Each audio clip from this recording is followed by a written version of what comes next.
તો hello guys, welcome to my new blog. તો આજે આપણે આ એક સ્ટેપ અપ ઇન્વર્ટર બનાવ્યું છે, જે તમે જોઈ શકો છો. આપણે 12 વોલ્ટની આ બેટરી ઉપરથી જ ચાલે છે. તો આ રીતનું એનું કંઈક ટેસ્ટિંગ છે. આમાં હું તમને બતાડી દઉં એની સર્કિટ જે રહી. જે આપણે 1000 વોલ્ટનું ઇન્વર્ટર આવે ને એવું ઇન્વર્ટર છે, 1000 વોલ્ટ. જેમાં આપણે આ પંખો હું તમને ઓલો જે જોયું ને સામે પેલો એ પંખો હું લઈને દેખાડીશ. જે આ રીતનો આનો કંઈક પ્રકાશ છે, અને આ જે રહ્યું એ સ્ટેપ ડાઉન ટ્રાન્સફોર્મર છે. એટલે જે રહ્યું સ્ટેપ ડાઉન છે ટ્રાન્સફોર્મર. તો આ P55 આ P55 મોસ્ફેટ છે. All total P55 MOSFET. એક મોસ્ફેટ મારે જે રહ્યું એ ખરાબ આવી ગયો હતો, એટલે મેં અહીંયાથી કાઢ્યો છે એ મોસ્ફેટ. આ જે રહ્યા એ વર્કિંગ છે. આ કેપેસિટર છે, આ 330 ઓહ્મ્સ રજિસ્ટર છે, જે હું તમને ઉપરથીનું કનેક્શન તમને સમજાવી દઉં. તો હું આ 5 મિનિટ આપણે બંધ કરી દઈએ ઇન્વર્ટર. તો આ સમજવા માટે તો કે પહેલાં તમારે આવડવા જે રહ્યું મોસ્ફેટ, એ મોસ્ફેટ પહેલાં સમજવું પડશે. મોસ્ફેટ કઈ રીતે ઓપરેટ થાય છે, તો આજે આપણે એ શીખશું. જે આ જે રહ્યું મોસ્ફેટ, એને પહેલા નંબરની પિન કહેવાય, જે સ્વિચિંગનું કામ કરે. એક અહીંયા જાય, એક અહીંયા. આ રીતના કામ ઉપર નીચે સ્વિચિંગનું કામ કરે. એટલે એ આપણને આ રીતે ટ્રાન્સફોર્મર ચલાવે. એ ટ્રાન્સફોર્મર ચલાવીને સીધું આ એસી જે સપ્લાય આવે, એ એસી સપ્લાયમાંથી સીધું આ બલ્બમાં જાય છે આપણે. તો આ રીતે એ મોસ્ફેટ કામ કરે છે. અને એમીટર, આ ગ્રેન્ડ, આ ગેટ, બેઝ અને એમીટર, જે આ રીતનો ટાંગા હોય છે આના પગ. તો હવે આપણે આનો જરાક ડાયાગ્રામ જોઈ લઈ. તો કે જો આમાં તમને કંઈ ખબર પડશે નહીં, પણ હું તમને સમજાવું છું ઉપરથી. જો આપણે આ 3 છે ટર્મિનલ, આ 1 2 3. હવે ત્રીજા નંબરના ટર્મિનલમાં જો આપણે અહીંયા આ નેગેટિવ વોલ્ટેજ દીધો છે, ત્રીજા નંબરનું નેગેટિવ વોલ્ટેજ. પછી આ જે જો એ કોમન છે, જે આ કોમન, જો આ કોમન અહીંયા આવ્યું. આ 4 મોસ્ફેટના જે રહ્યા એ આ 4 પહેલાં કોમન કરી દેવાના, અને આ 4 કોમન. એટલે આ જે રહ્યા આ 4ના કોમન હોવા જોઈએ, અને આ 4ના એના પોતાના 4 કોમન હોવા જોઈએ. તો આ જે રહ્યું 330 ઓહ્મ્સ રજિસ્ટર છે, આ 100 કે રજિસ્ટર છે, જે આપણે અહીંયા આપણે માર્યું છે. અહીંયા જે રહ્યું ને એ આપણે અહીંયા માર્યું છે રજિસ્ટર 100 ઓહ્મ્સના. 1 2 3 ને 4 રજિસ્ટર 100 ઓહ્મ્સના માર્યા છે.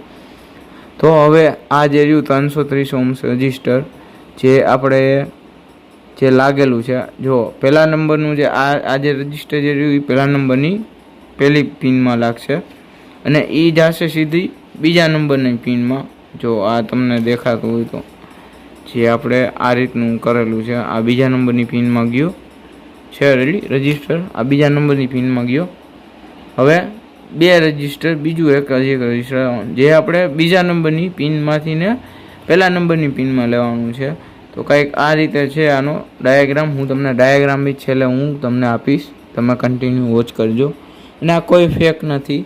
તો હવે આપણે આનું કન્ટિન્યુ આગળ ટેસ્ટિંગ કરી. તો ગાઈઝ, આપણે આ જે રહ્યું કરી દીધું છે, તમે જોઈ શકો છો. આ વાયર ક્યાંય એટલે ક્યાંય નથી. આ જે રહ્યું એ વાયર ઉભા તમારી સામે જ લઈ લો. આ કોઈ જાતનો એક ફેક છે જ નહીં વિડીયો. એ અમુક માણસો શું ઓલી નીચે કોઇલ આવતી હોય, કોઇલ રાખી દે, એટલે 1000 વોલ્ટ એ રીતે કરી દઈએ.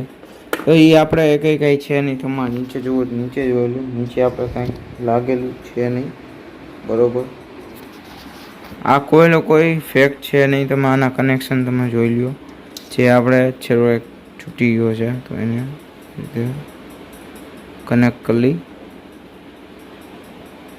તો હું આ છેડાને સોલ્ડિંગ કરી લઉં. તો ગાઈઝ, જો મેં આ રીતે જે રહ્યા છેડાને કનેક્ટ કરી લીધું છે. તો આ તમે જોઈ લ્યો, ક્યાંય ક્યાંય ફેક છે નહીં. આપણે જે આ રીતનું છે. તો હવે હું આને પાવર આપું છું, તમે જોઈજો. અહીંયા મેં આ પોઝિટિવ માર્યો, આમ જો અહીંયા સુધી એની હવા આવે છે. ને આ કોઈ વિડીયો એક ફેક છે નહીં.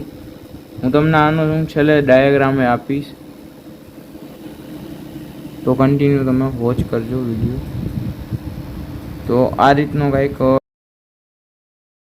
ડાયાગ્રામ છે, જે તમને ડાયાગ્રામ જે રહ્યો એ નાના છોકરાએ કરી શકશે એવો ડાયાગ્રામ છે, જે આપણે એને પાવર આપ્યો છે. અને આના એમ્પિયર આપણે કેટલા ઉપાડે છે એ આપણે જોઈએ તો સાવ ઓછા એમ્પિયર ઉપાડે છે. જે રહ્યું આપણે આ એક વેરિયેબલ પાવર સપ્લાય છે. અને આ વિડીયો તમે ન જોયો તો તમે જોઈ લેજો. આ વિડીયોમાં બહુ મસ્ત સાઉન્ડ છે આનું. તો હજી એક હું વિડીયો લઈ આવીશ, જેમાં આપણે 20-30 એમ્પ્લીફાયર જે આવે છે, 30 એમ્પ્લીફાયર આવે, આપણે એનું એક કરશું. આપણે એક હોમ થિયેટર આવી રીતે જ આપણે જે રહ્યું સાઉન્ડ બનાવશું. તો અત્યાર સુધી આ વિડીયો કેવોક લાગ્યો હોય તે મને જરાક જણાવજો. અને હા, thank you so much guys, જે તમે મને 100 સબસ્ક્રાઈબર સુધી મને પહોંચાડી દીધો છે. તો આ જ રીતે કંઈક ખ્યાલ જતાવજો અને લાઈક, શેર એન્ડ સબસ્ક્રાઈબ કરજો. Okay, by.